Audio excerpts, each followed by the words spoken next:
so-and-so, and today's last episode, number 6, of Your Martial Arts is Wrong, because they're not even martial arts, they're fighting arts, is the least important, no, it's the most important one. Your Wong Fei-hung is wrong. That's right. Wrong, right. That's Melanie Stangle. It's an original. Go look it up. Good song. You were wrong, right. Anyway, that was for just educational purposes. So, Wong Fei-hung, one of the principal historical heroes in Chinese fighting arts fiction and fighting arts histories. Big deal. He's like a real guy, right? Even his dad was supposedly a real guy. He was a big folk medicine artist and stuff.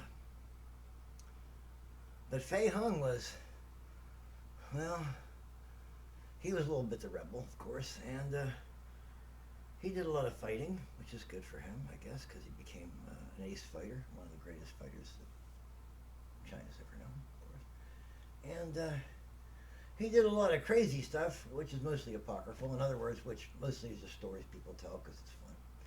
But a few things he did persist in the pop culture memory. One of these is the idea of the Shadowless Kick, and the other of these,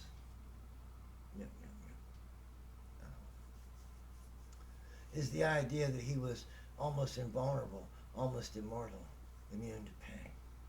These are two things that are very, very important because they blend together. Part of the martial arts story, part of the fighting arts story of Wong Fei-hung. Well, Wong did a lot of interesting things, and if you watch the movies, he killed dragons, destroyed an English invasion at least once, killed Mongolians, killed temple eunuchs, even though there weren't, there were some, I guess, left, but still, you get the idea. He killed all the traditional Chinese bad guys in the movies, even when he wasn't there. I think he might have killed that the squid chick in The Little Mermaid too, if I remember reading in Chinese. But still, the point being, he's pretty much attributed to every great feat. He's like the Achilles of China. You know, everything great that happened. Oh, did you hear there was a solar eclipse last year? Oh, Wong Fei-hung caused it. You know, that kind of thing.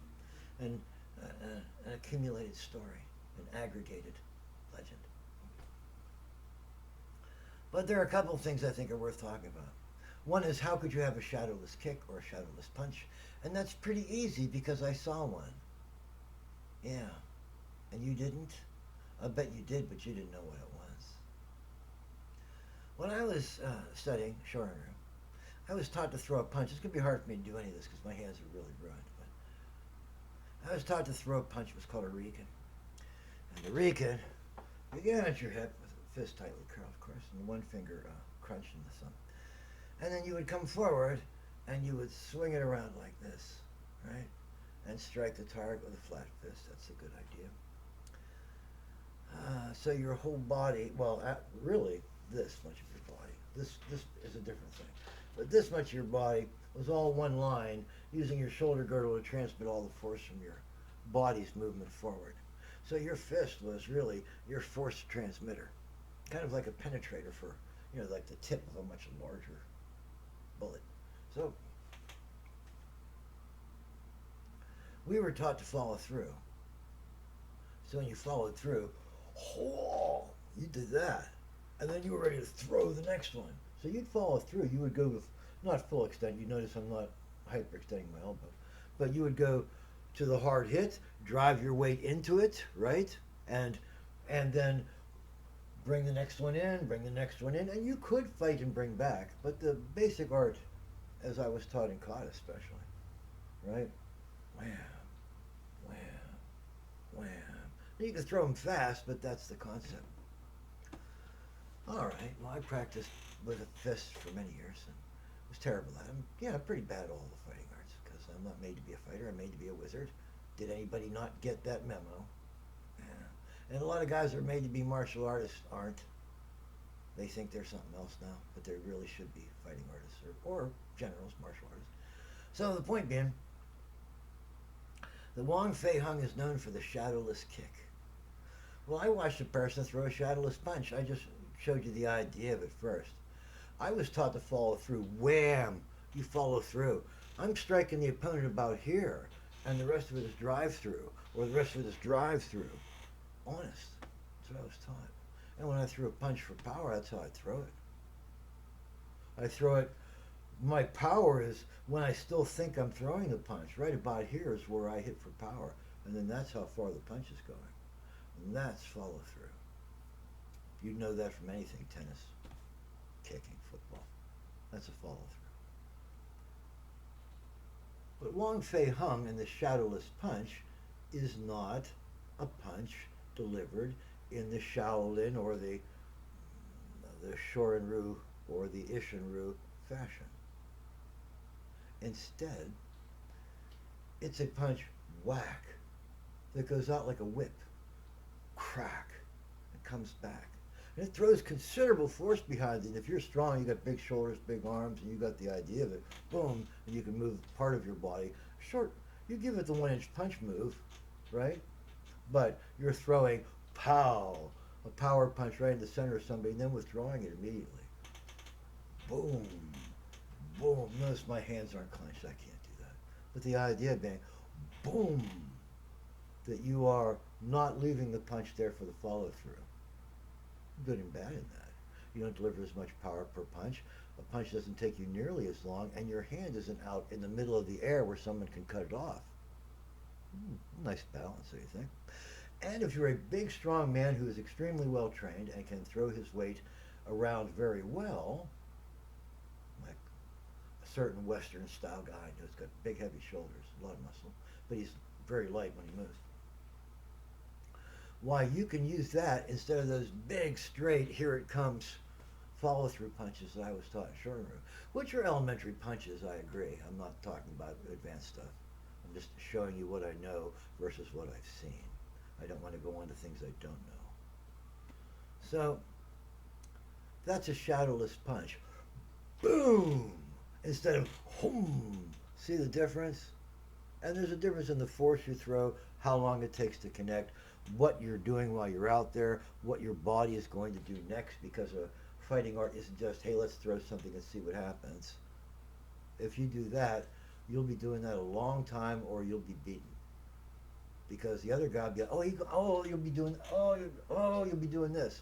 I've seen fights like that. I've been in a fight like that, as a matter of fact. Where the guy go, and I go, and then he go, because I go, and he go, and nobody ever threw a punch. So there's your shadowless punch, Wong Fei-hung. Whoompa, no shadow, right? You could watch, I swear there was no shadow. Because there's a big difference from that and this, bang, where there was definitely shadow. Shadowless punch. Here's the next part. Sam the Iron Bridge, or in this case, Wong Fei-hung in his steel skin.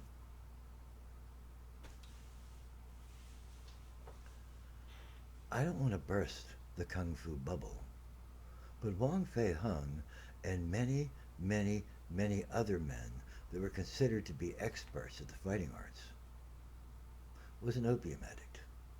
Look it up. That's another one of the few things that was known about him. He was an opium addict. Well, what does opium do for a fighting artist? It dulls pain. What?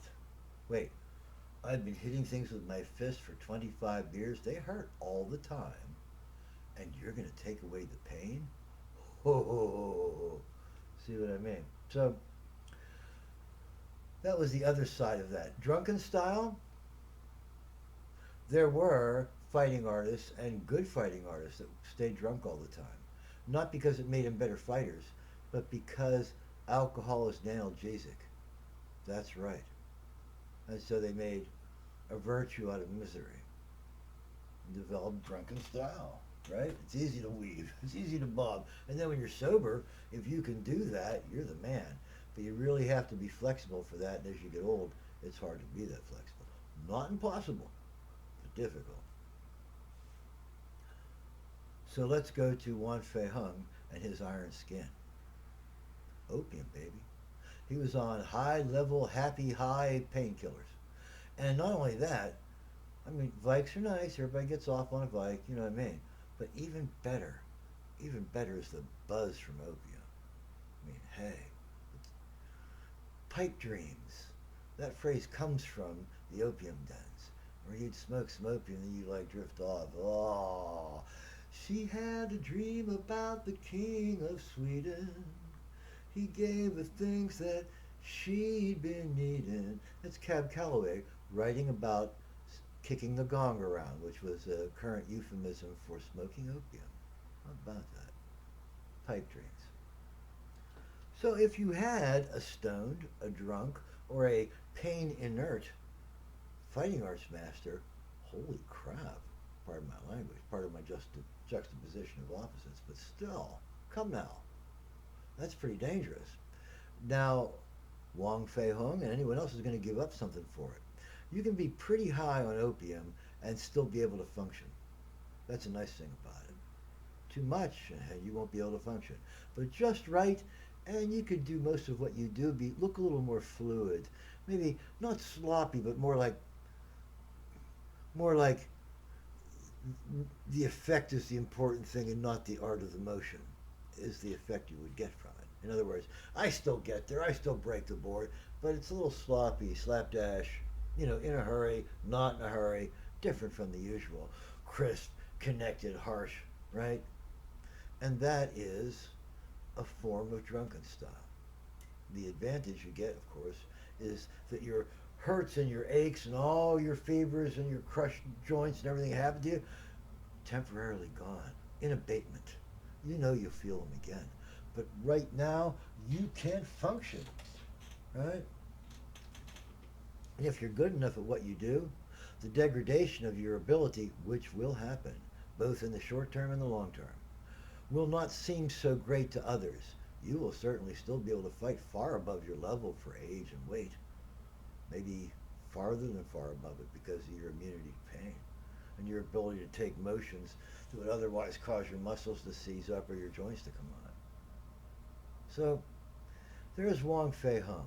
Wong Fei-hung and the Shadowless punch. I can't do that. And Wong Fei-hung, dude, and the iron skin. That hit me again. Whack. I doesn't care. Whack. Whack. Ooh. So, So, you people, you got your Wong Fei-hung wrong. Sure, he was fantastic at what he did, but he didn't get there for free, and he didn't stay there for free, and it cost him horribly. Don't think that the fighting arts are a path to high good health and function if you use them inappropriately or improperly, or if you use your body as a bludgeoning instrument. It wasn't made for that. You don't believe me? You don't have to. Heck, you're on your own martial arts journey, so to speak. I would call it a fighting arts journey, because you'll be doing a lot more fighting than you'll be doing marshalling, won't you? Because marshalling is what armies do. Anyway, this is old Eshkalar, your old pal, world's greatest Canadian wizard, and an expert on stuff you don't even know about. Talk to you in episode number 7.